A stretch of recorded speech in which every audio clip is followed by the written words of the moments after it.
Hi guys! Today I want to show you how a 3D printer can add value to your hi-fi hobby. There are many different 3D printers out there with different price tags on it. These printers from Creality have a pretty good reputation and do not break the bank.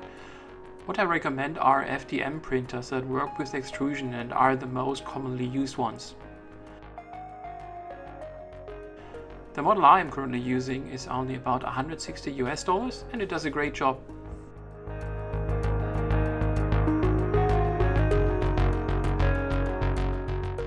From the software side, I'm using Ultimaker Cura, which supports my 3D printer model as well, even though it is not an Ultimaker device.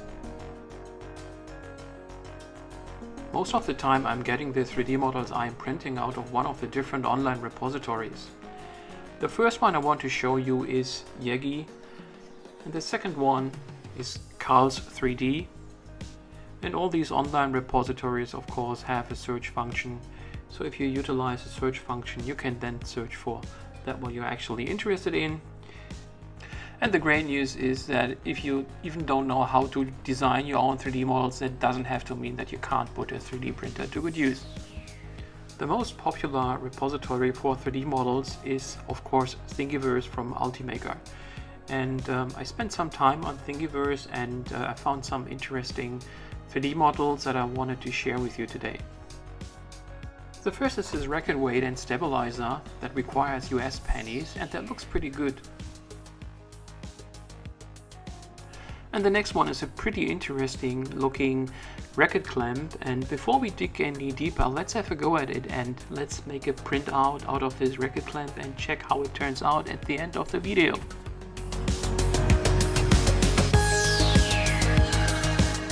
Okay, so I loaded the first object out of the three the clamp consists of into Ultimaker Cura, and I only have to slice it, hit the print via USB button and wait until the printer is finished heating up, and then it will start printing it out.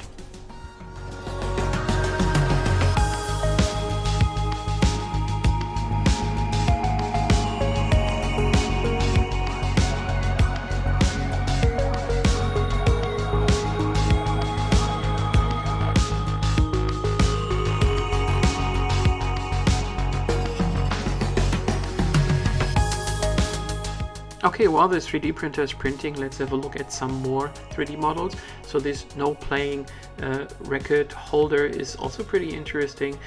Often when you play a record you have no idea where to put the cover, and this is a good place where it can go. And a very good use you can put your 3D printer to is to print spare parts for some of your projects. Here somebody created a record player lid hinge, and you see it in comparison the original and the printed one.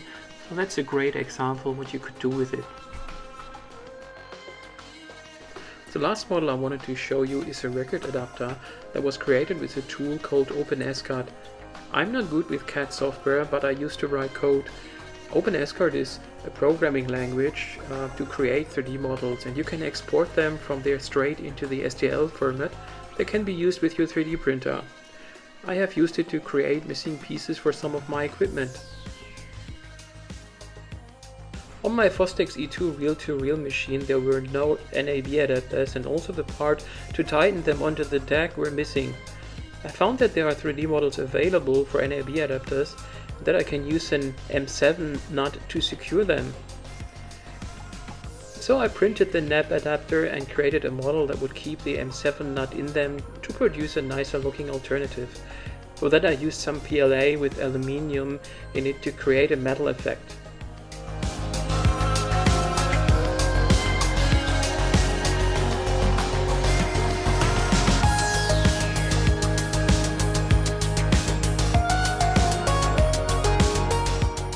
Seems our 3D printer is ready.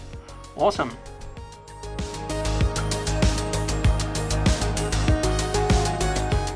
The results look pretty good. So let's assemble the racket clamp and give it a try.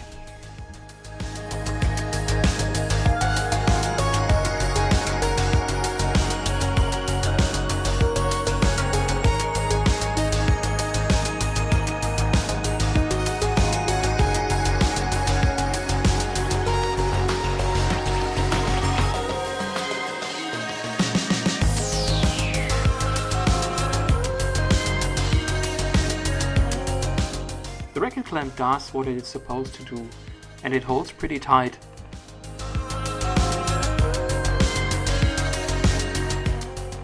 And that's it already for today. Only a short video, and I hope you enjoyed it. Soon there will be a full restoration video of my Sony RX80 tape deck with replacement of almost all capacitors and a review of my neck turntable. Don't forget to subscribe so you can't miss it. And thanks for watching.